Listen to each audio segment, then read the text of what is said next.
This is the fourth canto. Okay. All glories to Srila Prabhupada. Om Namo Bhagavate Vasudevaya. Bhagavate Vasudevaya. Om Namo Bhagavate Vasudevaya. Om Namo Bhagavate Vasudevaya. Om Namo Bhagavate Vasudevaya. Om Namo Bhagavate Vasudevaya. Maitreya Uvacha.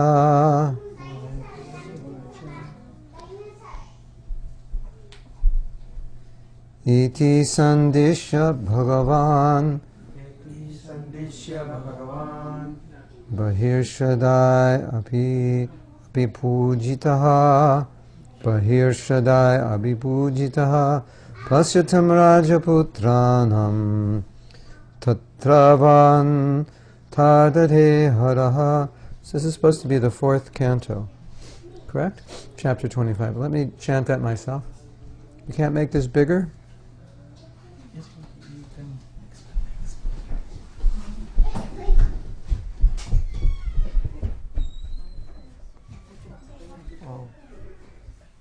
Not this doesn't go bigger. Okay.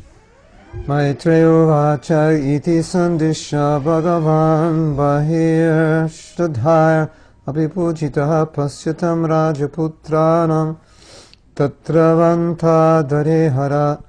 The great sage Maitreya continued, speaking to Vidura. My dear Vidura, in this way Lord Shiva instructed the sons of King Barhisha. The sons of the king also worshipped Lord Shiva with great devotion and respect. Finally, Lord Shiva became invisible to the princes. This chapter contains a great lesson concerning the monarchical kingdom in the days of yore. When King Barhisha was considering retiring from royal duties, he sent his sons to perform austerities in order to become perfect kings for the welfare of the citizens.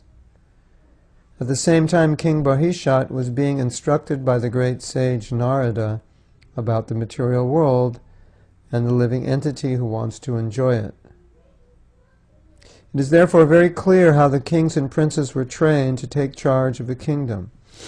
Welfare activities for the benefit of the citizens were aimed at understanding the Supreme Personality of Godhead. The human form of life is especially meant for understanding God, our relationship with Him, and our activities in His service. Because the kings took charge of the spiritual education of the citizens, both the king and the citizens were happy in Krishna consciousness. In this regard, we should remember that the monarchical hierarchy of Prachini Barhishat comes from Maharaj Dhruva, a great devotee of the Lord and the most celebrated disciple of Narada Muni. King Prachini Barhishat was then too much engaged in fruitive activities due to performing different types of yagyas. One can actually be promoted to higher planetary systems or to the heavenly kingdoms by performing various yagyas. But there is no question of liberation or going back home, back to Godhead. When the great sage Narada saw that a descendant of Maharaj Dhruva was being misled by fruitive activities, Narada took compassion upon him and personally came to instruct him about the ultimate benediction of life, Bhakti Yoga. How Narada Muni indirectly introduced the Bhakti Yoga system to King Prachini Barhishat is very interestingly described in this verse. So here we have a description of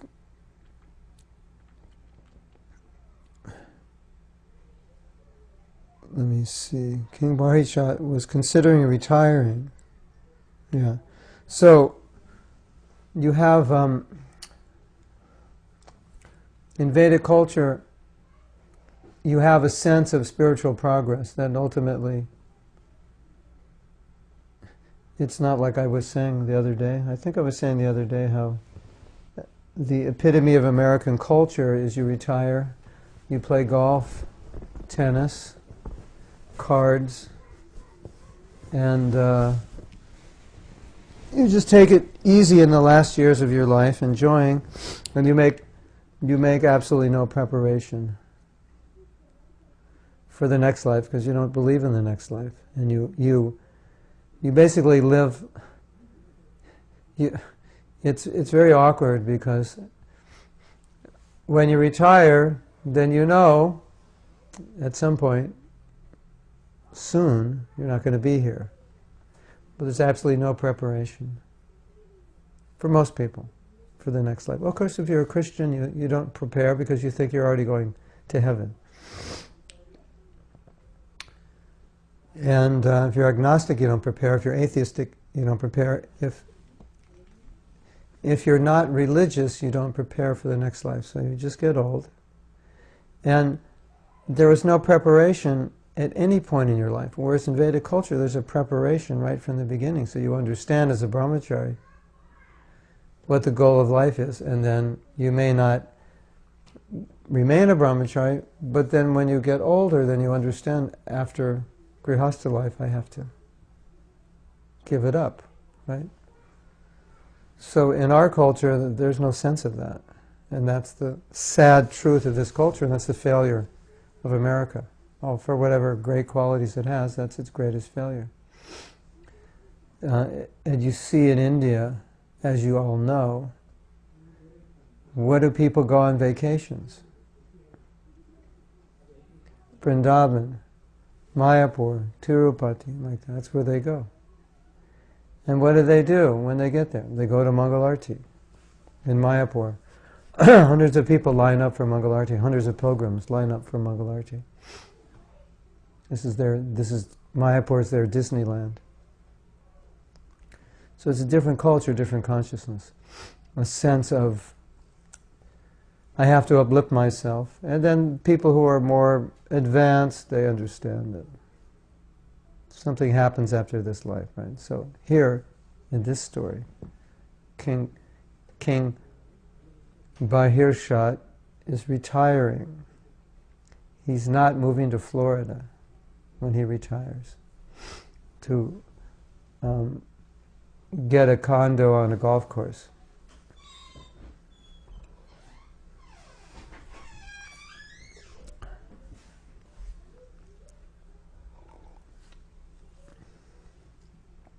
There's a stage which is called Vanaprast.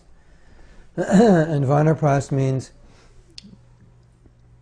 that stage when you don't have family duties. So now that you no longer have family duties, what can you do? Move to Florida and play golf, right? Or live a more simple, more austere life, engage in devotional service. That's the idea, right? So if you can't do it in the beginning as brahmachari, then you do it later at some point. So your grihastha life is a preparation. So you have to be careful as a grihastha, because when you're 50, 60 and the kids are gone and everything is good for renunciation, you may not be able to do it. You may remain very attached to your comforts and family and so on. You also may move to Florida to play golf if you're not careful. But it's actually a wonderful opportunity to fully engage in devotional service when you hit that point. Because now you want to engage in devotional service, but you can't fully engage directly. You can engage indirectly, but you can't fully engage directly because you have a family. So you have to work, you have to take care of the kids.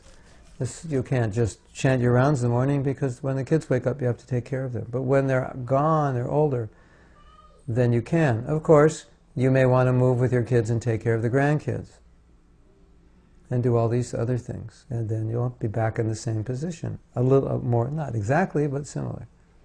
Or you can put yourself, not that you shouldn't take care of the grandkids, but you understand it's an optimal time that you can fully engage in devotional service. So that's Vanaprast. That's the advantage, if you prepare yourself. If that's what you prepare yourself for. That I could engage fully in devotional service my whole life, now I can do it. At least when I'm older, if I prepare. But if I don't prepare, then when I'm older, I won't. I think I can't live like that. I don't want to do that. It's too difficult. Right? One of our godbrothers gave a class about Vanaprast. most of the devotees in the temple were the age of Vanaprastha, he said, and he told them you should retire. The people were very, very active. They're still very, very active. Their lifestyles were similar to what they were when their children were growing up. They became used to that lifestyle, so they're very active in business, and he was saying, you should retire from these things, simplify. And at the end of the class, he said, one of the last things he said is that he said, I don't know why I gave this class, because I know none of you are going to do what I said. So that's because you have to prepare for that. You have to be planning for it, not only physically, but in your consciousness.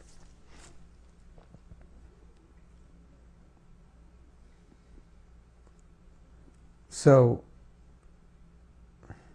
anyway, that's the system. And so, in the last days of your life, you're utilizing them as far as possible for Krishna consciousness, because you're not going to live that long. So now you're more absorbed in chanting. You're chanting more rounds. You can be fully engaged in doing puja. You're studying. You're visiting a holy place, or you're living in a holy place. You're engaged in some active preaching work. So many things. You could be counseling. You could be doing so many things, whatever your talents are. That's Vanaprastha. Sannyas we won't talk about. It's not, we don't want to put the women in anxiety, but husbands must be qualified. But if the husband and wife are fully engaged in sannyas, it's not really necessary. So don't worry. I probably won't take sannyas. Anyway.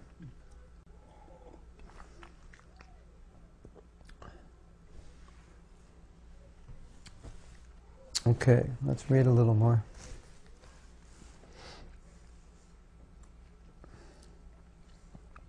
Rudra Gitam Bhagavata Stotram Sarve Puchetasaha Chapantaste Tapaste Pur Varshanam Achutam Jale. All the Pracheta princes simply stood in the water for 10,000 years and recited the prayers given to them by Lord Shiva. Of course, in the modern age, one may be amazed how the princes could stand in the water for 10,000 years. However, living within air or living within water is the same process. One simply has to learn how to do it. The aquatics live within the water for their whole lifespan. Certain favorable conditions are created to enable them to live within water. In those days, however, people used to live for 100,000 years.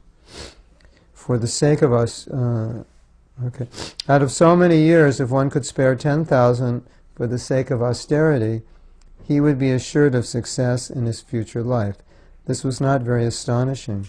Although such a feat is impossible in this age, it was quite possible in Satyuga. So, something interesting that this verse brings up, not directly what Prabhupada's talking about, but Hari Bol. There was a conversation that some of Prabhupada's disciples had with him. And in the conversation, they brought up a concern. I don't know, let's say it was a concern. They brought up a question. In the Bhagavatam, it said that Maharaj Ugrasena had 4 quadrillion bodyguards. Have any of you read that or heard that? Maharaj Ugrasena had 4 quadrillion bodyguards. So, natural reaction is, how could anybody have 4 quadrillion bodyguards? How could there be 4 quadrillion people? Hare Krishna. How could there be 4 quadrillion people on the planet? Let's speak of just bodyguards. Where will they all fit? Natural question, right? 4 quadrillion. How much is 4 quadrillion? How much is a quadrillion?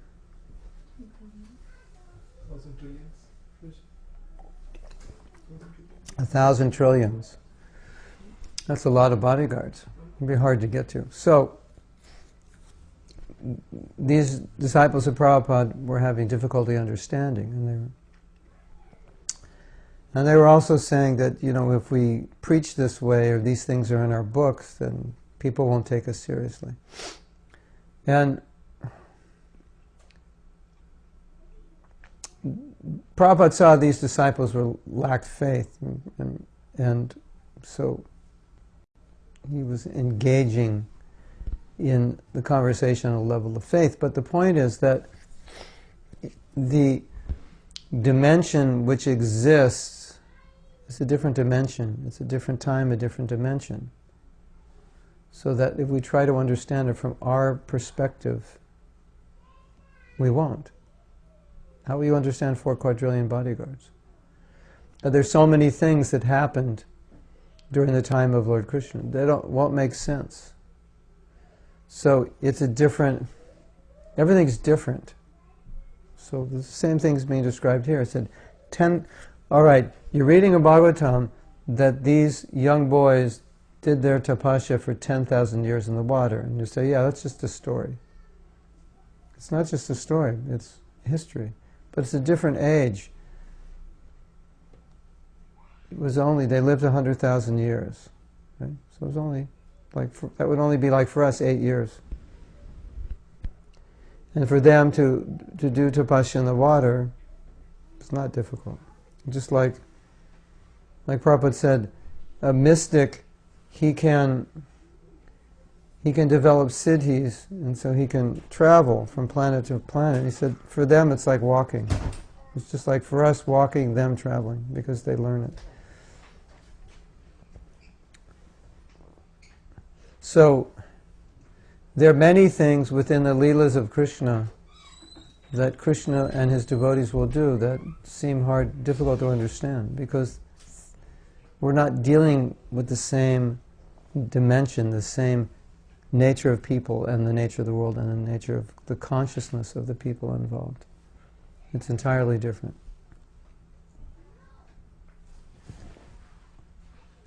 Oops.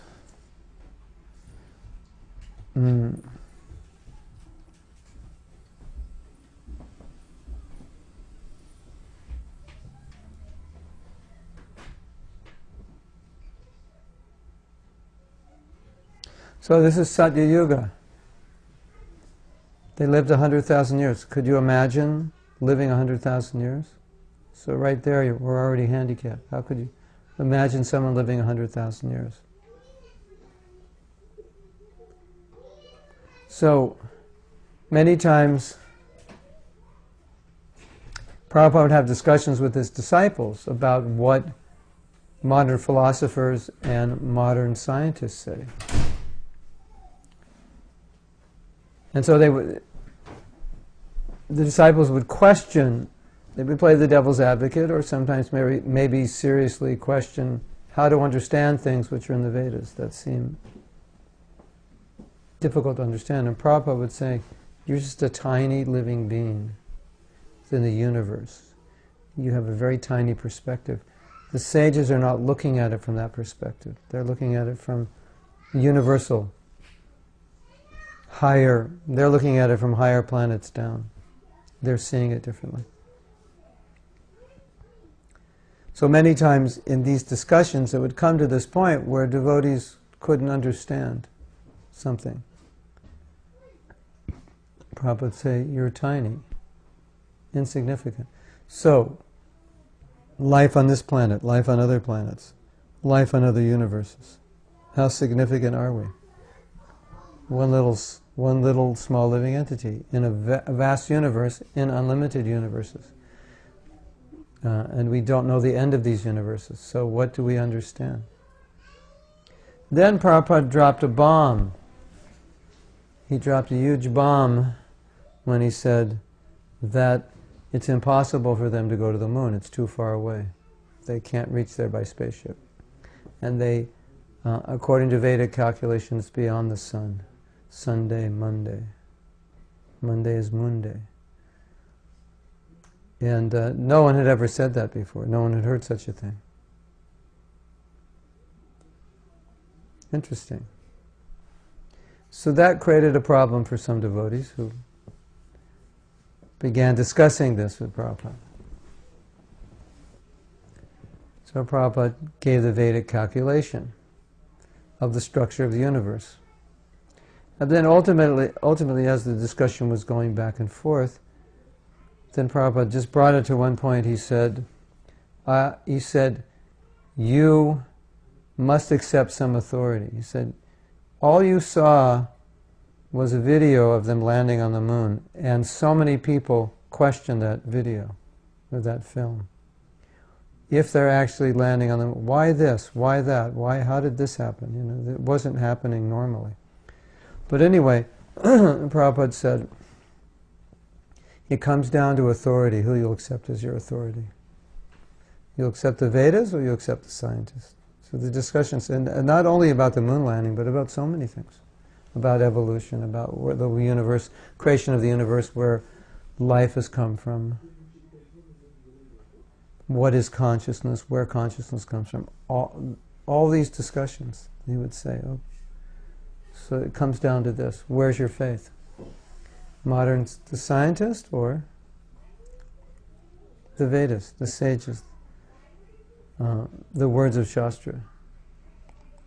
So it's sometimes difficult to understand everything in the Shastra because it may not make sense according to the way we see our universe, but every universe is not the same. And people in other ages were not the same. They were much different. A Maharati, you know what a Maharati is?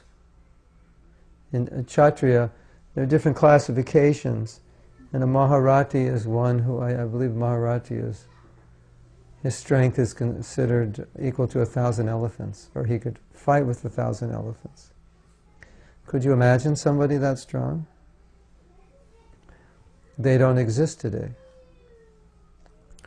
Then you have the example in Bhagavatam, you have Maharaj Parikshit. So Kali comes. Kali is the personification of Kali Yuga. So he's very powerful. And he's trying to kill a cow. And Parikshit comes, and he's scared. Because Maharaj Parikshit is so powerful. So we learn that at that time there was one king who was controlling the whole planet. Now how powerful would someone have to be to do that? Nobody could control. Could anybody can control the planet? You could hardly control your own country. So many times there's coups and so forth. So we can't possibly imagine one person controlling a country. And someone as powerful as Kali, who is the personification of this age, and you see what's going on, how powerful he is, and Maharaj Parikshit appears in front of him, and he surrenders. So how powerful is he? Amazing, right? So can you imagine that? Can you imagine an atomic weapon which could aim at one specific place, kill one specific person, and not harm anybody else? And it's released with mantra? How does that work?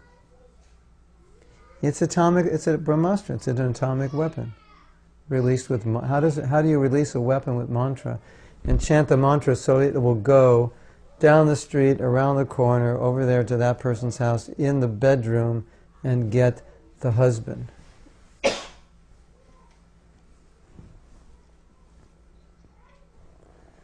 But this is the science that was known. One time Prabhupada was being interviewed, and he'd just come to an airport, and he said, I think he said, there's 3 ways to travel. Like bird carrier, magic carpet, I forget, something like that, and airplane. He just out of the blue said that, sat down in the airport, newspaper reporters, So there are 3 ways to travel. You can travel by not pigeon, but bird carrier, travel by carpet, I don't know if we said magic something, or you can travel by machine. So, what experience do we have? Traveling by some bird carrier. Or maybe he said travel by mantra, I don't know. So then the question comes of it always comes back to this. This is what our scripture is teaching. And oftentimes Prabhupada would say that as you become purified, you'll understand more, which you can't understand now. How you'll understand how these things work, how this is possible, then you'll understand. By understanding what the sages teach, you gain faith in everything they teach, not just a little bit. You say, well, this part of the Bhagavatam I can accept. But that's the same Vyasadeva who is teaching what you can accept, is teaching what you can't accept. And who is Vyasadeva? He's an incarnation of Krishna. He's a literary incarnation of Krishna. Hare Krishna, everyone. He's a literary incarnation of Krishna. I'm just going to Krishna.com to see who else is here. Alexandria, Germany. Yeah, you can straddle both chats. So he's an incarnation of Krishna. So he said so many things which are verifiable with our senses, so many things we can accept, and things which are difficult to accept. I will tell you a funny story. In the Bhagavatam, Prabhupada describes that there are birds. He describes things going on in this universe we have no idea of. He said there's birds that travel between planets. And they hatch their eggs in the air, and the birds are born. They lay eggs, and the eggs are hatched in the air. Have any of you heard that before? It's actually in the Bhagavatam. Interesting, isn't it? But why it's funny is because before Prabhupada had described that in the Bhagavatam, he was in his garden in Los Angeles and having a discussion with, I'm not sure who it was, some guests. Could have been professors or... And I happened to be walking by the garden. The garden is fenced by bamboo, but you can see through the bamboo if you get close enough. Kind of stick your eyes through it. There's little slits. So I thought I was just doing some service, and then I saw that Prabhupada was in the garden. He's only in the garden, he's not always in the garden during the day, or rarely during the day. I said, oh, I'm going into the kitchen, but right next to the kitchen is the garden, and there's Prabhupada. So let me eavesdrop. Put my eyes to the bamboo and listen. So I walked right up. This is a funny story. I walked right up and put my eyes, and at that very moment Prabhupada said, so there are these birds that travel from planet to planet.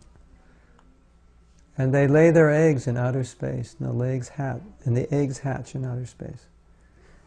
That's all I heard. And then I went back to my service. Kind of amazing, huh? Isn't that, you want to listen to what your spiritual master says, and he says something like that.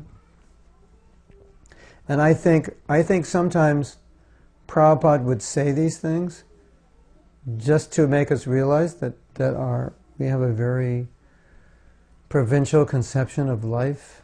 It's just, our house, our home, our school, our work, the streets we drive on, and what the newspaper says is going on in the world, and CNN and MNBC, and that's our world, right? And our textbooks and our Newsweek, and that's it. And I think sometimes Prabhupada would just drop these things to make us realize that there's a much bigger universe and world out there than you believe. And you're a very tiny being.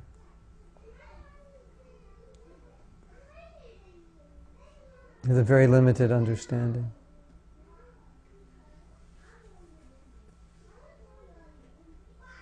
I was actually on a morning walk when Prabhupada talked about the moon. And he said that he made that point. He said the moon is actually further than the sun. They couldn't go there. He said maybe they went to Rahu. And then some devotees said, Srila Prabhupada, that they have this film of the moon landing. He said, but some people say it looks like Arizona. Prabhupada said, yes. What does that mean? It looks like Arizona. What does that mean? So he acknowledged, yes, they probably went to Arizona to shoot it. And then he went on to say that you can fabricate so many things with film. And then he said, just like when I was young, there was the movie Godzilla. I guess that movie's been around a long time because I saw it also.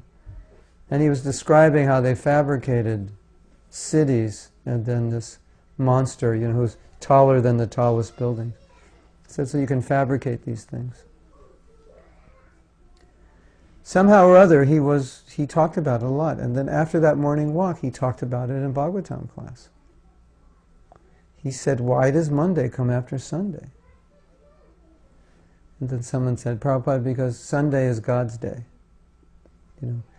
The Christians, on the seventh day, God rested, so Sundays. And Prabhupada said, we are talking science, not sentiment. Speak scientifically. So he saw that as sentiment. Sunday is God's day. God created 7 days. God rested. He was tired. Had a hard, 6 days of creation. He had to rest. So Prabhupada didn't go for that. He said, that's just sentiment. That's just your sentimental idea of God. We're talking science. Why does Monday come after Sunday? He said, because it's Moon Day. And it's listed. Tuesday is Mars. So each day represents a planet which is further away. So then Prabhupada had this idea that in Mayapur we would create a planetarium and it would describe the universe according to the Vedas, which is a much different description than the universe, that not entirely different, but in many ways different than modern astrologers have. And it would also include the spiritual universe, not just the material, but also the spirit, the higher planets in the material world, and then the spiritual world.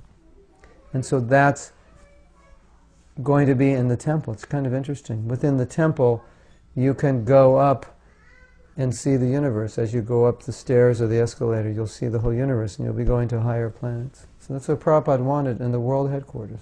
It was so important for him because he felt that modern, the people who control the thoughts, the way people see the world, are the educators, are the scientists, are the academics. And so he wanted to challenge them because he felt that they were misguiding people more than anybody. Especially the scientists who were basically atheistic. And so in one lecture, he was really going heavy in one lecture, talking about the scientists. And then he said, they are the greatest enemies of human civilization. And the reason he said that is because they're proposing the universe operates without God and the body exists without a soul. So if the body exists without a soul, there's no responsibility, no karma, nothing beyond this body. And if there's no God, there's nothing beyond this body, then what is life for? It's to enjoy. And then you die, it's finished. So he said, so that's the basis of materialistic civilization, and that philosophy will completely destroy the world, because everyone will just be mad after material enjoyment, and as we were saying before, when they die, there'll be no preparation for anything. Right? So he preached very strongly. And you've probably read, or you can read, some morning walks where Prabhupada was just very, very heavy, talking about what they're doing. And we never thought of it this way, but he explained it. He said, look, there is a soul, and that's why the body is conscious. But they're saying the body's conscious without the soul. So it said, this is outright atheism. This is outright materialism. And they have a whole theory how the universe came about without a need for God. So he said what they're trying to do is establish on a scientific basis. They're trying to establish atheism on a scientific basis. And therefore, people will give up spirituality and religion and they'll replace it with science. So this is science, and now science has proven there's no God. Look at our theories. Our theories can show you how the universe came about without a need for God. At least that's what they're trying to do. They don't actually show that, but that's what they're trying to show. That's their attempt. So that's why he was so concerned about it. So then what Prabhupada did is he formed an institute called the Bhaktivedanta Institute, and he said, you write papers and speak against this and establish spirituality in their terms, based on the theories that they accept, and show the faults and flaws in their own theories, and challenge them. Prabhupada was revolutionary. Challenge them. And then so one disciple, he was not a scientist, but he was in Sri Lanka, and I don't know how it happened, but there was a debate that ended between him and a scientist, and it was in the newspaper. And the scientist was a very staunch atheist, and he didn't like Krishna consciousness. So this disciple said, they were going back and forth, and this disciple, Prabhupada, was saying, you cannot create life because life does not come from chemicals. It comes from soul. When the soul leaves the body, there's no life. So this man was arguing, putting forth so many arguments. And at one point, this devotee said, I will give you $1 million if you can create any single-celled entity, create anything, and we'll set a time and a place publicly for you to demonstrate, and I'll give you $1 million. Prabhupada was so happy that he challenged him like this. Of course, the man couldn't do it. And sometimes Prabhupada would say, look, a chicken produces an egg, some yolk, some egg white. He said, you can't even produce that. It's just some chemicals. Just produce some chemicals that'll make a chicken. We're not asking much. Produce a chemical that'll make an ant. We're not asking much. So Prabhupada was very heavy about this. He was very revolutionary. And then he would always bring it back to, this is Vyasadeva, this is the Vedas, this you can stand on this. And now, then Prabhupada would say things like, he said, I'm not a scientist, but standing on the teachings of the Vedas, I defeat them. He said, I'm a layman when it comes to science, but we defeat them. Now, and I had a realization, it's a very interesting realization. I have to, in the Bhagavad Gita, Krishna says, that which is temporary doesn't endure, that which is eternal always lasts. Sounds kind of simple, you think about it. You say, yeah, of course, if it's eternal, it lasts. If it's temporary, it doesn't. What's the significance of that verse? You know that verse? Anybody know that verse? It says, the sages said, of that which is eternal has no cessation. If that which is material will never last. So you might think, well, that's pretty simple. Everybody knows that. If it's eternal, it lasts, and if it's not eternal, it doesn't. So what's the significance? Well, thank you. I thought it was interesting how much money, how much time is put into the work and research of scientists who are trying to demonstrate that life comes from chemicals. Right? There's a lot, right? They write papers, do PhDs, they attend conferences, they write books, they make theories. Darwin made his theory, so many people make their theory. Now, this verse says something very simple. If it's material, it can't be eternal, because there's already something which is eternal, right? Which is us, and the spiritual nature. And you can't create something eternal, only Krishna can create it. Right? That's what that verse says. So why is that significant? Because by accepting that verse, they wouldn't do any of their research because they'd know it's useless. They wouldn't be sitting around laboratories trying to create life because they'd understand that life always exists and it's created by God and we can't create it. So it solved the whole problem. That one simple verse. If it's eternal, it lasts. If it's material, it doesn't. Why in your laboratory wasting your time? Because this verse says you're wasting your time. It's quite simple, isn't it? But because they don't understand even the most simple thing, they'll spend millions of dollars and years and years and years trying to make matter turn into something it isn't. Isn't that interesting? So what Prabhupada was doing, it's quite interesting. Prabhupada was not attached to his name, fame, or reputation. Because if you're attached to name, fame, or reputation, you have to be very nice to people, especially people in high places. Now, Prabhupada was a gentleman. He's nice to people. But when it came to Siddhanta, philosophy, he would just tell it like it is. So I was in San Francisco, 1975. It was a Rath Yatra, and Prabhupada had met a scientist the night before, and the scientist was very obstinate. And he couldn't understand what Prabhupada was telling.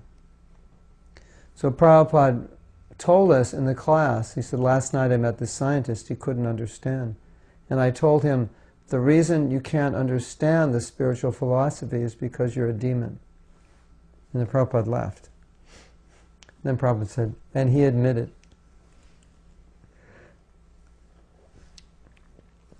So, Prabhupada would challenge sometimes, because one of the things that I saw with Prabhupada that really, really concerned him was that when a person is at a position of authority, as a teacher or a scientist, and they're misleading people, he felt that that was one of the most, how should we say it?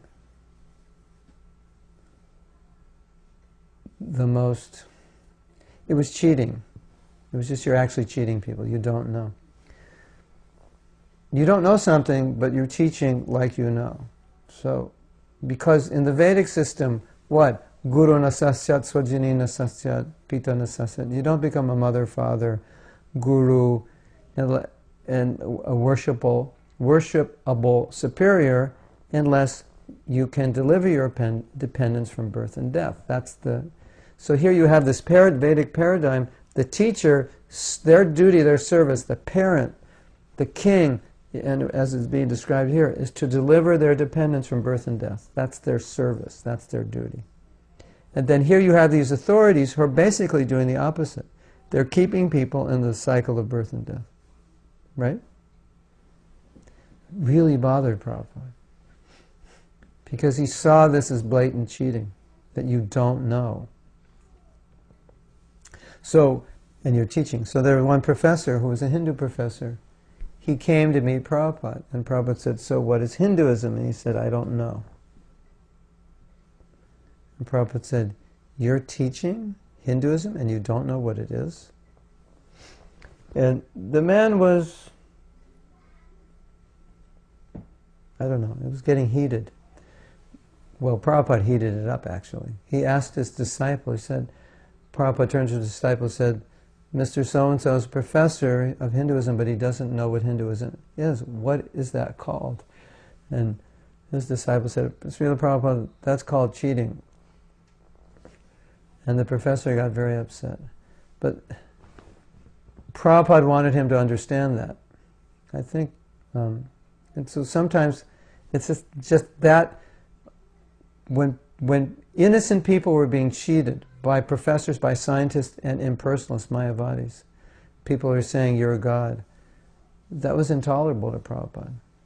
Because he felt that innocent people are being misled in this way, and this is like the greatest, like he said, the greatest enemies of modern civilization. So he formed this Bhaktivedanta Institute to publish books and give lectures to expose this. because he felt that the scientists were like the gurus. They were the authorities in this age, and they needed to be exposed. And he predicted that they would be exposed. And he predicted there would come a point when people would no longer believe in them. Interesting. He said, how long can you go on bluffing?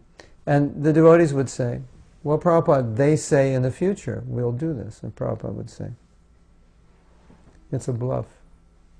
They'll never do it. No, we'll create life in the future. He said, no, they'll never do it.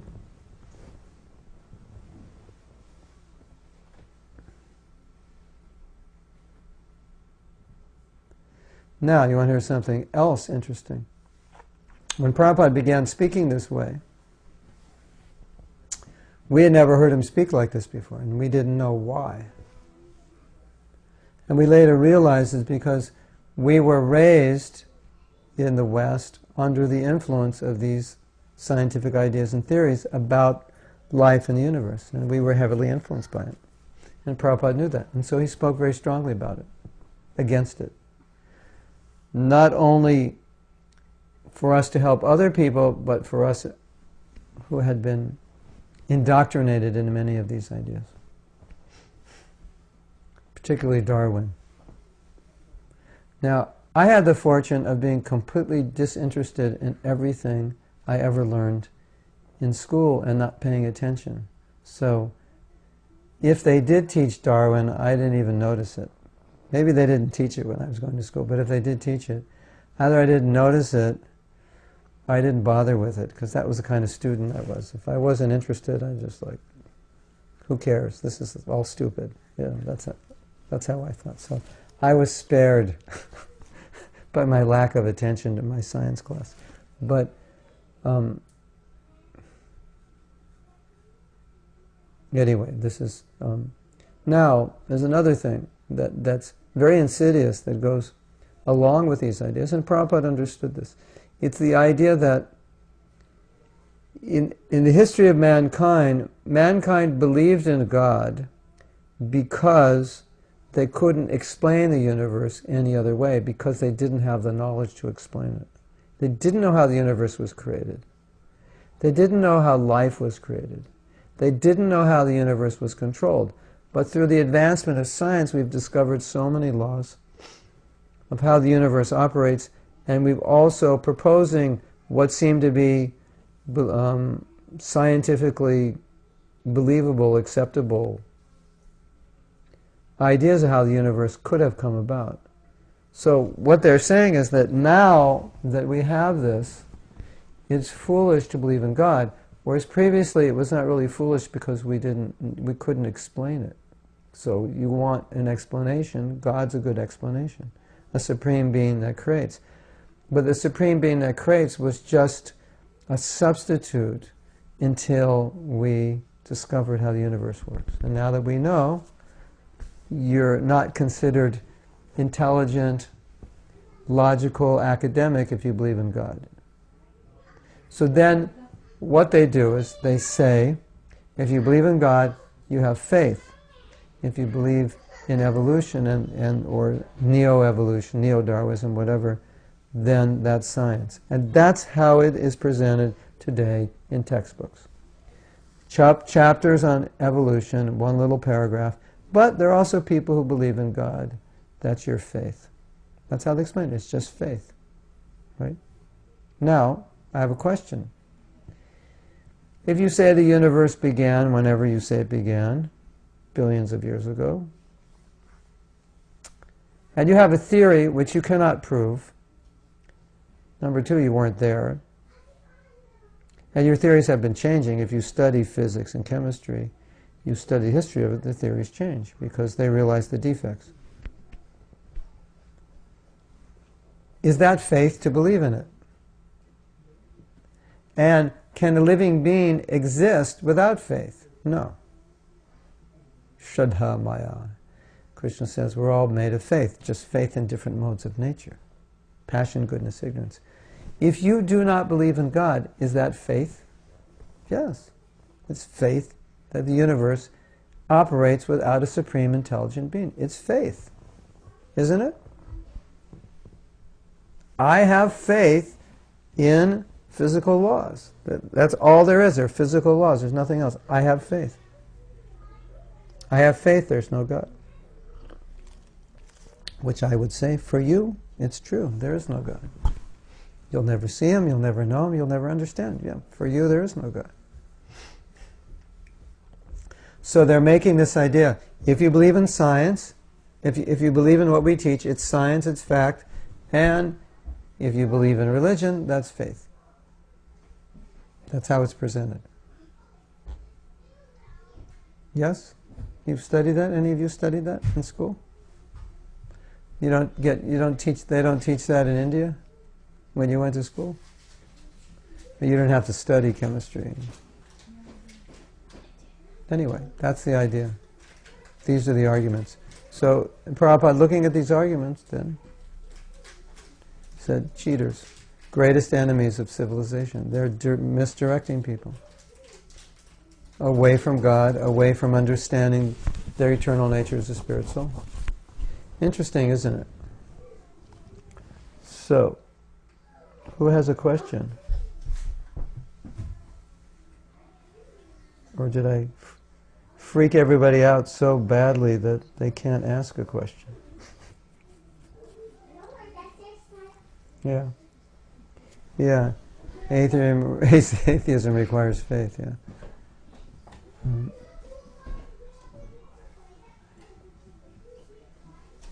Now,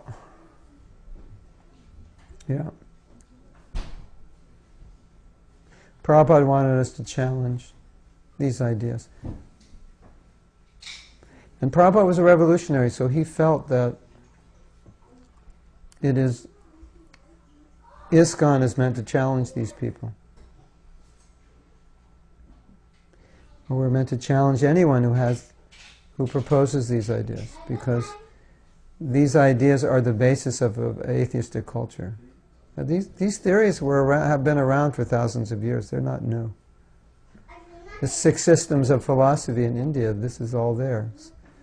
The atheist Kapila, Sankhya, it's all there. Atomic theory, atoms is everything, it's all there, right? Kannada, it's just atoms. I think Kannada taught that. It's just atoms. So,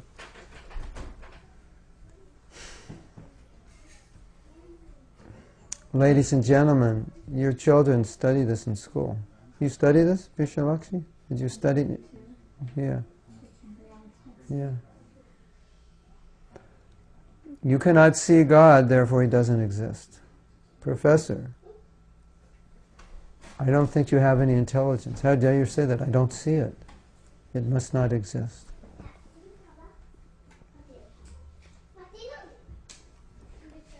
This is what Prabhupada called gross materialism. It only exists if you can see it, touch it, taste it, smell it.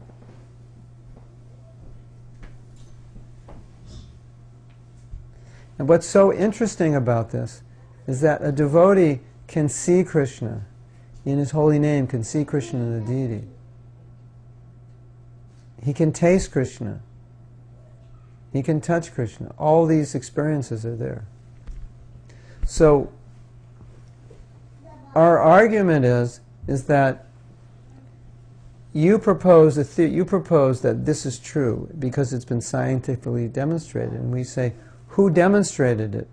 Some great rare scientist with $1 million of equipment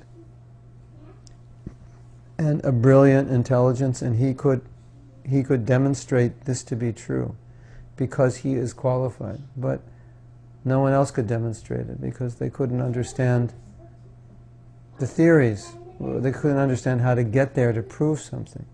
So, to demonstrate theories, you have to be qualified. You have to have a certain body of knowledge and ability.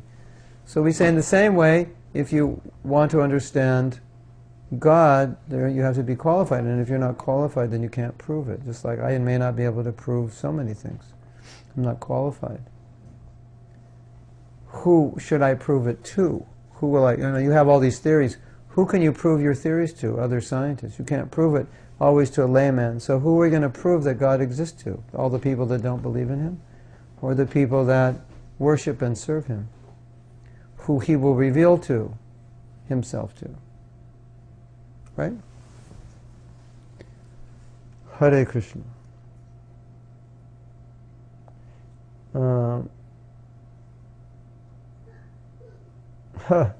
Scientists believe the spiritualists are the greatest cheaters. Yeah, because we're making people believe in something that doesn't exist. This one devotee is very funny. He did a video, satire, and he said, okay, atheism. He said, I don't believe in God. He says, how could you not believe in something that doesn't exist?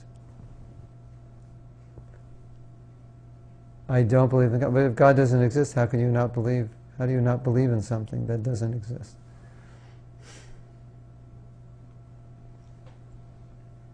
Anyway. Hare Krishna. So, you're going to go out there tomorrow, house to house, and shake people up? Say your kids are all getting brainwashed in school, evolutionary theory. We have to stop it.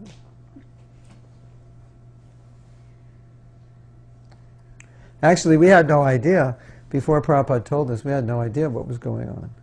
We were just happily, blissfully ignorant. And then one day, Prabhupada started talking about it. And the reason he started speaking about it was because he had a devotee who was doing research, disciple who was doing research for his PhD. So, he had someone to talk about it with. So Prabhupada had a lot of plans that he didn't reveal until there was a time or person to reveal them to. So this was like, ISKCON's going on, I think this was in 1972 or 73 when Prabhupada started revealing this. So ISKCON had been going on for 6-7 years before. It was there in his books a little bit, but it came out like a bomb in 72. So, and other times Prabhupada said, I have many plans to reveal to you you're not ready for. So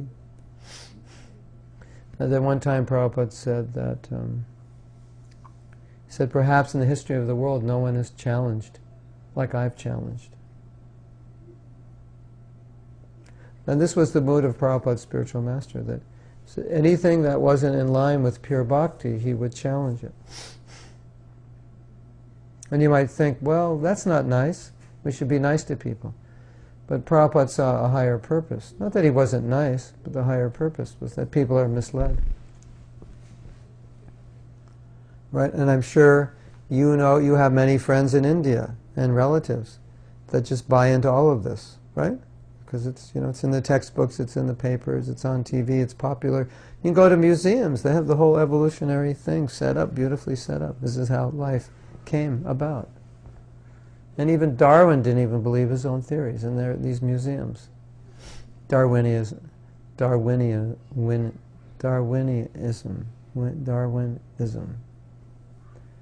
It's pathetic.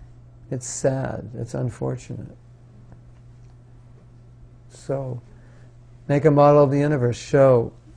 Teach where life comes from. It comes from Brahma, the most intelligent being, not from a monkey.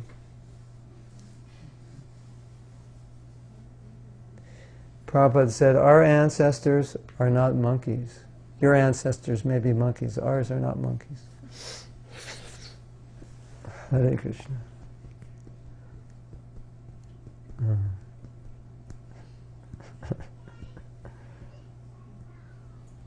Yeah.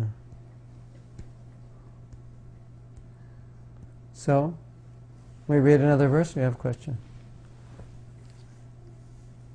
You're in a state of shock.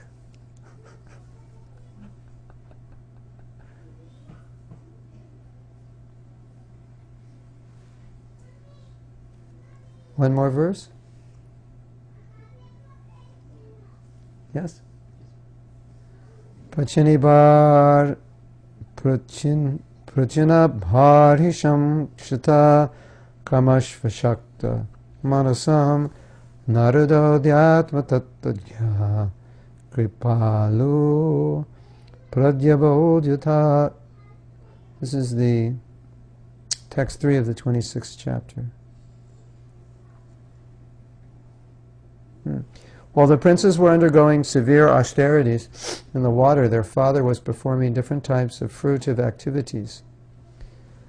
At this time, the great saint Narada, master and teacher of all spiritual life, became very compassionate upon the king and decided to instruct him about spiritual life. As pointed out by Prabodhananda Saraswati Thakur, a great devotee of Lord Chaitanya, Kaivalyam, or merging into Brahman, to the Brahman effulgence, is just like going to hell. He similarly states that elevation to the upper planetary systems for the enjoyment of heavenly life is just so much phantasmagoria. This means that a devotee does not give any importance to the ultimate goal of the karmis and jnanis. The ultimate goal of the karmis is promotion to the heavenly kingdom, and the ultimate goal of the jnanis is merging into the Brahman effulgence. Of course, the jnanis are superior to the karmis, as confirmed by Lord Chaitanya. Koti karmani shta madhya eka jnani shreshta. One jnani, one impersonalist, is better than many thousands of fruitive actors. Therefore, a devotee never enters upon the path of karma or elevation by fruitive activities. Narada Muni took compassion upon King Prachini Barishat when he saw the king engaged in fruitive activity. In comparison to mundane workers, those who were trying to be elevated to the higher planetary systems by performing yagyas are undoubtedly superior. In pure devotional service, however, both karma and jnana are considered bewildering features of the illusory energy. So we've been talking about this a lot. How devotional service becomes mixed with desire for material benefit or the desire for becoming free from suffering, free from sinful reaction, becoming liberated. So what's wrong with that? Well, if you had a friend, and the friend always wanted to get something from you, then what would be wrong with that? You wouldn't feel right. You only come over to my house when you want something. Hey, can I borrow your car? The only time I ever see is when you want something. Oh, I'm just so busy, I don't have time. Hey, we're having trouble over at our house, can you help us fix something? The only time you ever want to see me is when you want something. So Krishna,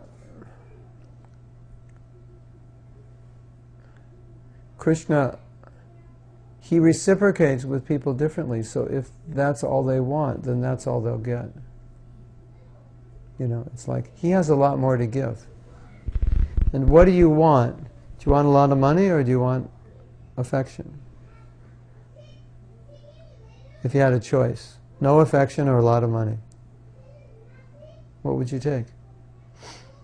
You could have millions of dollars, but everyone in your family is going to be like an ice cube towards you for the rest of your life. They will express no affection whatsoever, but you'll have a lot of money. No one at your work will show any emotion or affection towards you, but you'll be in a very good position.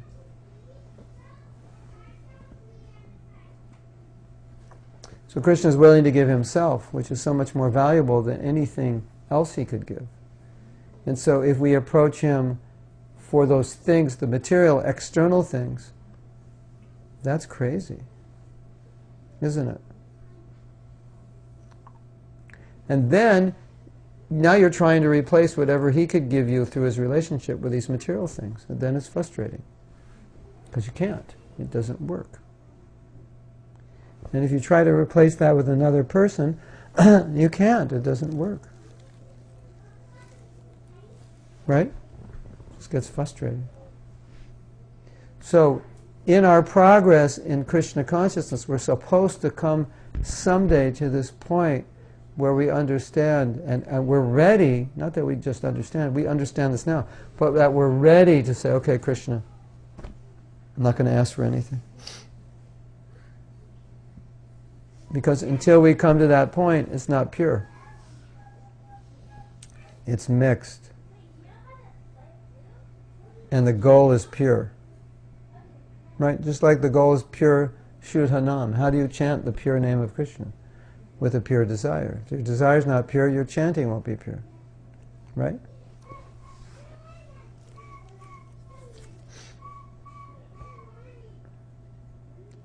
So why is this a problem? It's a problem because we're conditioned to ask God to fulfill our material needs. And it's hard to get out of it. And if you study Prabhupada's books, you will understand clearly everything this verse is saying, everything I'm saying. It will just hit you in the face because everywhere in Prabhupada's books, that's what he's saying.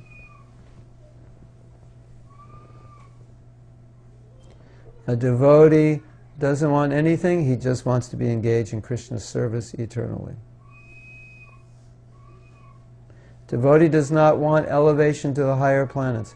A devotee does not want liberation. A devotee only wants to be engaged in Krishna's service eternally, in heaven or hell. That's it, right there. Why? Why? If you love somebody, do you really care about anything other than just being with them? That's it. If I can serve you. I just read this prayer. Let's see if I could find this. It's a very nice prayer. I read this today.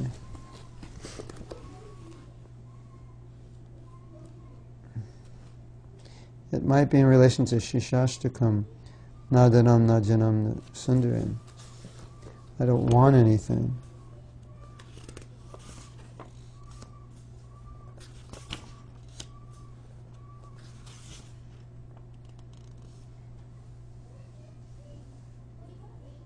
Oh yeah, it's nice, nice. This is... not sure who's saying this. Maybe Prahlad? We'll find out.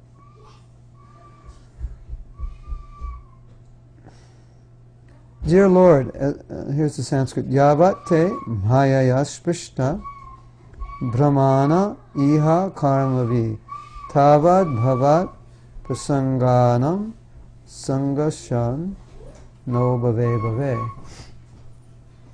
Dear Lord, as long as we have to remain within this material world due to our material contamination and wander from one type of body to another and from one planet to another, we pray that we may associate with those who are engaged in discussing your pastimes. We pray for this benediction life after life in different bodily forms and different planets. So it's showing what a pure devotee prays for. I just want association. Didn't pray for anything else.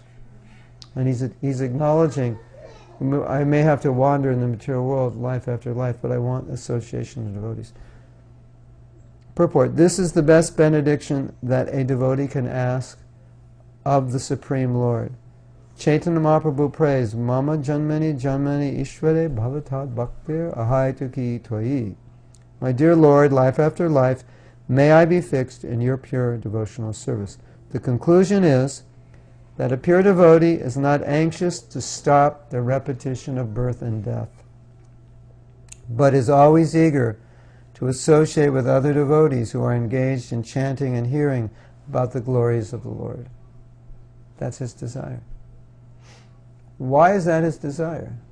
Because that relationship is everything. You can have Krishna or a new house. What do you want? I'll have to think about that, Prabhu. Can you give me a day or two? Well, how nice is the house? Where is it?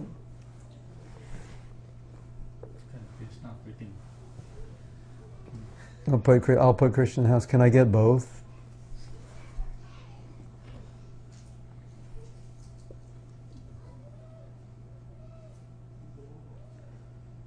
No, you get one or the other. That's the... Swamin katartosmi varam nayache. Okay, Dhruva, here. Now you wanted a planet greater than your father's. Here, take the pole star. It's yours. No, no, I'm seeing you. I don't want anything. So a planet, that's insignificant. You know, let's speak of a house. Here's a whole planet. Not only a planet, it's a Vaikuntha planet in the material world. There's no death on this planet. And when the universe is annihilated, this planet remains. This is Vaikuntha. Nah, not really want it. I don't really want it. I have you. Right? So, could you imagine finally developing love of Krishna, and you actually get it in that experience, and then you think, how many lives I wasted thinking there was something better than this? Right? We'll just be kicking ourselves in our head. Say, I was so stupid. I thought there was something better than this. And I had to suffer so much in so many bodies, endeavoring over and over for the same things, life after life. And now? You ever procrastinate on something and then you kick yourself for procrastinating because what you're doing is so good, so making you so happy? So there's an inherent fear of selflessly giving ourselves to Krishna, loving Krishna. There's some fear that something's going to be missing in my life. And that's the problem. And that's why it's hard for us. Because it doesn't make sense materially. Well, I'll surrender to Krishna. What if he makes my life difficult? You want Krishna with a difficult life, or no Krishna with an easy life? Or Prabhu, I want an easy life with Krishna. No, but just for the sake of discussion. An easy life without Krishna will not be easy, and a difficult life with Krishna will not be difficult. That's the point. So, but we have it all messed up, have it all backwards. So, you look at the material world, and Krishna's saying, okay, this is what it is. You get a body, now you're stuck in the body. If you have a headache, you can't just hit the button and go out of the body till the headache goes away. The soul just goes, whoosh. You hit 73 and all your bones ache, and you can't hit well, let's just leave this body, get a new one, You can't do that. It's not happy. It's not a nice situation. It really isn't. It's not the way you would like it to be, is it? No, it's not. So we're supposed to understand these things and realize Krishna has made something much better than this, but we're attached to this because we're stupid, basically. One of Bhaktisiddhanta's disciples, he was having problems, and he asked him why. He said, because your heart is weak and your intelligence is weak. So spiritual life means you get clear intelligence and you get a strong heart, and then you understand. No, if I come closer to Krishna, it's good. I won't be left out of anything. And I'm being left out of so many things by distancing myself. Right? That's what we're supposed to understand. And Krishna just wants my devotion, so my love. So why don't I just give it?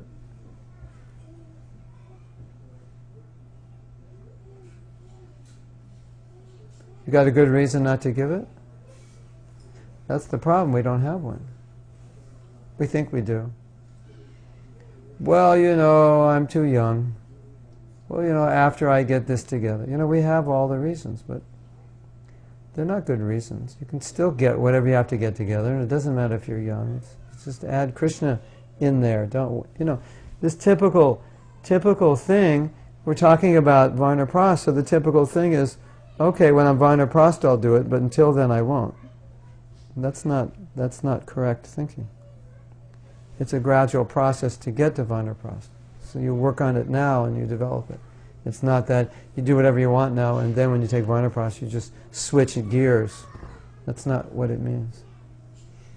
No, we're all busy, we have our business, we have our family. When later. When Prabhupada said, how do you know there'll be a later? That was his reply. Well, we're young, Prabhupada said. We're young, well, we'll do it when we're old. Prabhupada said, what does old mean? He said, the man said, when you're getting near to death. And Prabhupada said, do you know you're not near to death? So you're all old. Maybe the 7-year-old's older than you. So that's a common mistake. We'll do it later.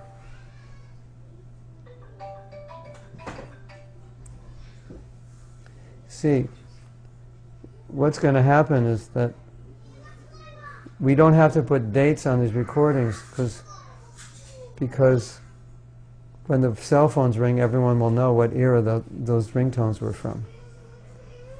Right? That was the iPhone 3 and 4. Well, no, this is a new ringtone. So that must have been, okay, it must have been about 2013 or 12 now because of this ringtone. Anyway. You're supposed to have Mahatma singing the Brahma Samhita on your ringtone. You don't know that? Nobody told you that? Yeah. Chintamani pakarashadman sukapa vriksha. I was in Delhi. I actually tried to make a ringtone when I was when Anudeep, we made a ringtone, but I guess my phone couldn't download it. So I was getting a ride to the airport with a taxi, with the driver from the Delhi temple, and his phone rings. Chintamani prakara. So he had it on his phone, but I didn't even have it on my phone. So if anybody can figure out how to get it on my phone, that would be nice.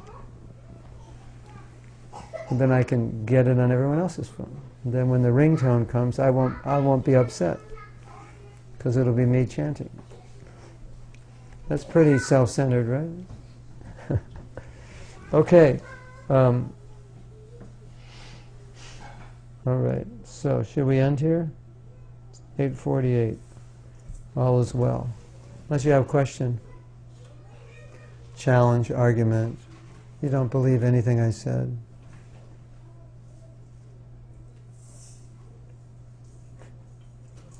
Yes? Recently we heard in the news like there's a God particle. The God particle? Can you please explain? The God particle? Tell me what you read. I just started out. It came in Back to Godhead. Oh yeah. I don't know the. Yeah, I'm not qualified to speak on that. I'm not sure. I'm not up on the latest. The God particle.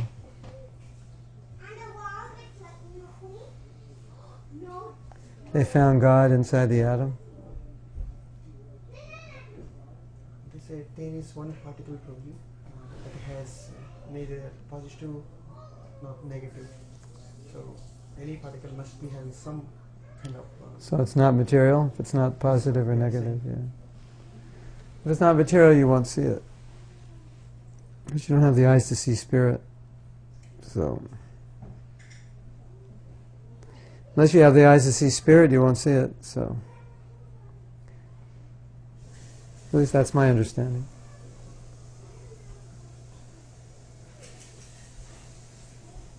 It doesn't act like matter, but it doesn't act like spirit either, because it's temporary, right?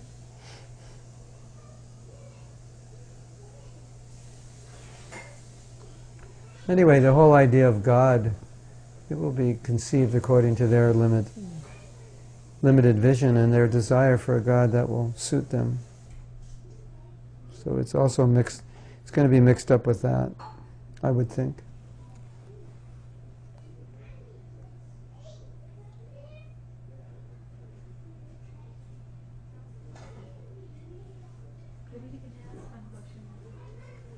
One question only.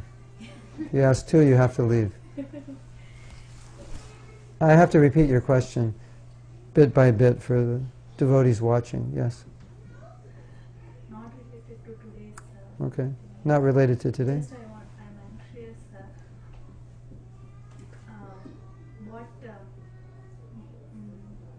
How did you get closer to Krishna by your own experience? How did I get closer to Krishna in my own experience?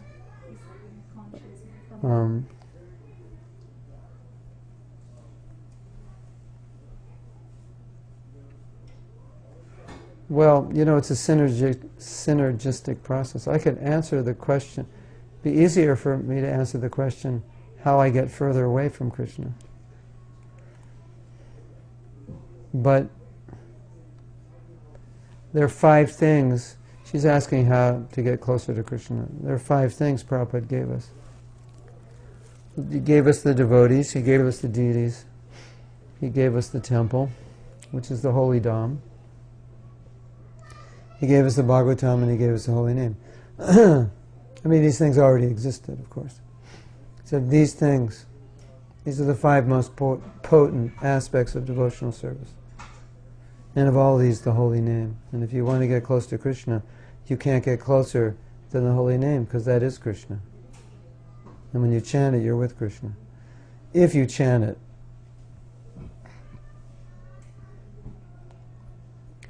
I think there's, for me, I would say, chanting the holy name, especially japa, and giving Krishna consciousness to others, are the 2 things that keep me closer to Krishna than anything. Because when I'm giving Krishna consciousness, then I'm getting it, and I also feel like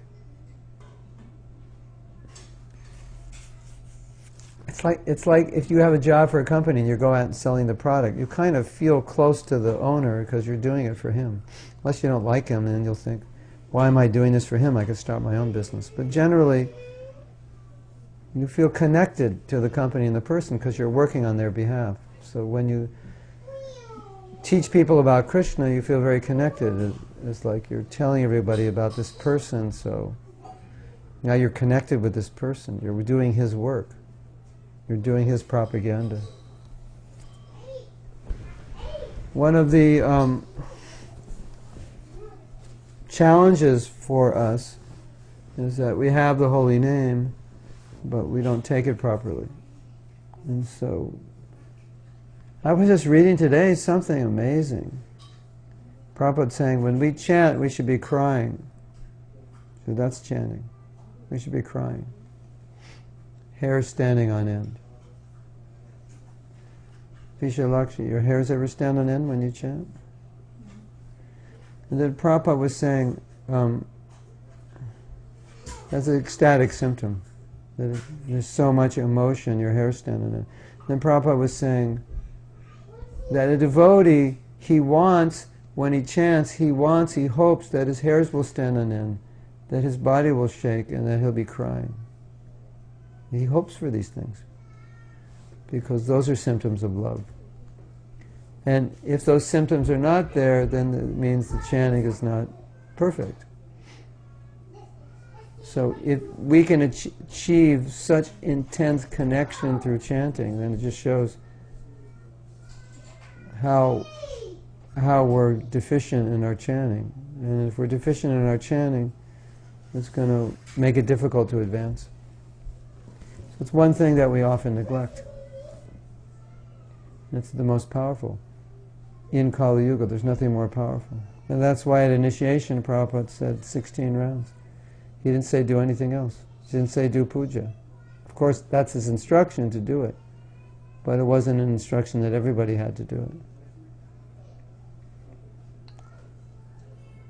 So, this, and it's interesting, I was thinking about it today, it's quite interesting. You take initiation, then you're vowing to do something every day. It's not like, okay, here's your initiation, chant Hare Krishna. No, every day, 16 rounds. That's pretty significant, isn't it?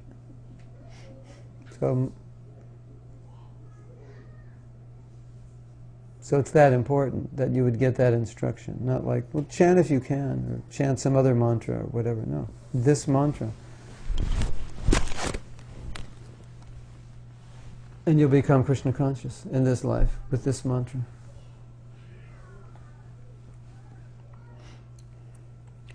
You get closer also by associating with more advanced devotees who can enlighten you. You make advancement, you get closer by being humble, not making offenses. You get closer by putting yourself out for others,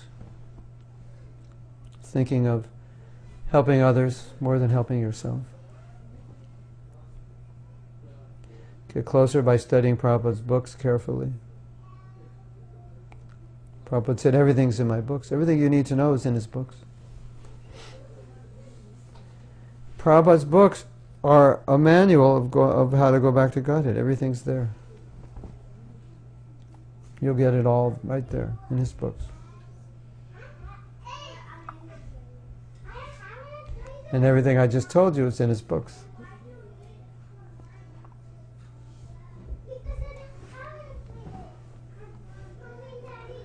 But I could say honestly, living in Mayapur, living in Vrindavan, I lived in both places. It's probably more powerful than anything I've done, because it's 1,000 times more powerful. So you chant one mantra, it's like 1,000 mantras. You chant 2 mantras in Mayapur, it's like 16 rounds in the West. 2,000. No, you chant 1 round, it's like 1,000 rounds. It's very powerful. It opens up your heart and reveals things that you didn't even know were there in you. And it establishes you deeply in Krishna consciousness in a real way. So you should take advantage of the Dham also. Spend time there. Service to Guru also, very powerful. Be guided in your Krishna consciousness by somebody, even if you don't take initiation, or not even thinking of taking, be guided by that person. Because we're in this conception, Guru means Diksha, Guru means Siksha. If you think Guru means Diksha, you'll never take a Guru until you're ready for Diksha. Guru means Siksha. That's how you become ready for Diksha, is by Siksha. So you say, I'm aspiring for this Guru. Well, no. You're not aspiring. You are his disciple if you take Siksha. You're aspiring to be initiated. You're not aspiring. You either are a disciple or you're not. You're not aspiring to be. Right? You're a Siksha disciple, so being guided by Guru is very powerful. Because then you always can go to someone and get inspiration, get corrected. And if you feel affection for that person and want to serve that person, even more the better. Because then that affection absorbs your energy and attention. So in spiritual life there's always Guru to guide and show your affection to and serve. So that's important. Because then when you're going to do something, you're going to think, would my Guru be happy with this? This is what he wants me to do. But you might ordinarily do it, but now you think, well, I don't think my Guru would want me to do it, and you want to please him. How do you think very young devotees spread Krishna consciousness all over the world who are not very advanced? Because of their affection for Prabhupada.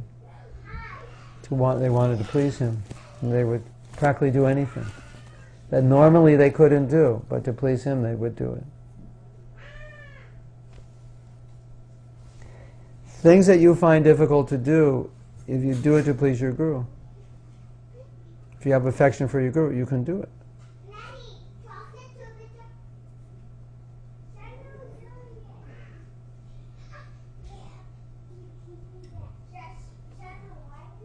What do you think? It's okay? Thank you. Anything else? Prabhuji, and when we are giving Krishna consciousness to others, you ask questions, right? One of the questions, like giving the logical reasons, like that you are believing the Vedas, Shastras, what are mentioned is you are believing. So how will you authenticate it? Logical reasons for believing the Vedas. How will you authenticate it? Well,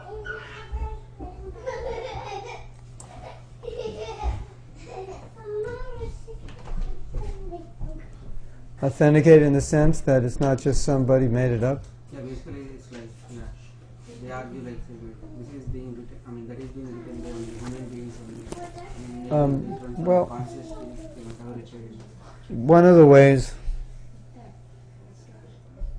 it's like Prabhupada said in the Gita, he said that you may not believe it, but just for the time being, theoretically accept it, because that way you can see if it works. Anything you want to see if it works, you have to try it. Then you can come to understand. Say, we can explain, here's the disciplic succession, here's Vyasa Devi's incarnation of God, but if you don't believe, then How can we explain anything? But look at these people, look at their lives, look what's happening. Things are changing. We're happy. We're offering you a process to be happy. You're not going to get it anywhere else. And you know, there's a point in which your logic will fail you.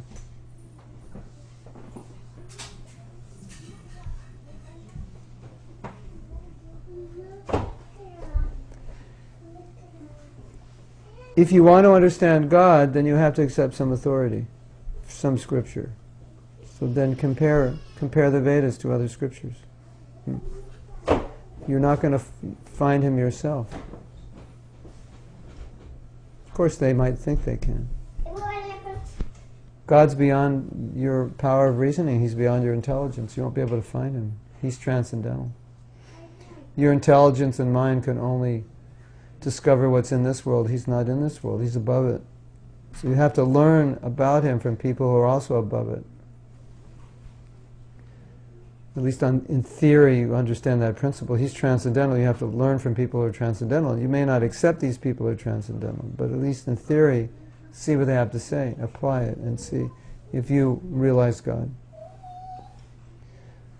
So Prabhupada would say, look, it's practical. These boys and girls were doing so many things before, so many sinful things before, and now they're happy, they're free from sin, they're loving God, they're clean, they're pure. How did that happen? So it's a way of testing. I don't know, if the person were here, I might say something else, I don't know. But logic is relative to what you base, to foundational based information. If you think 2 and 2 is 5, that's your logic, then your mathematics is going to be illogical to me, because I don't think 2 and 2 is 5. So if one premise is wrong and everything else is logical after that, it's still going to become wrong. So sometimes our logic is skewed to start with.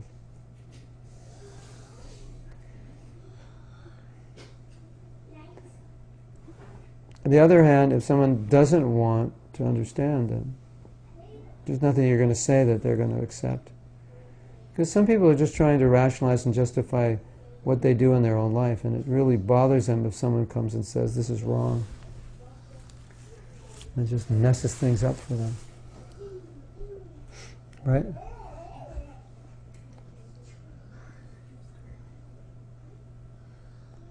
So sometimes they become upset if you tell them this is wrong. Okay?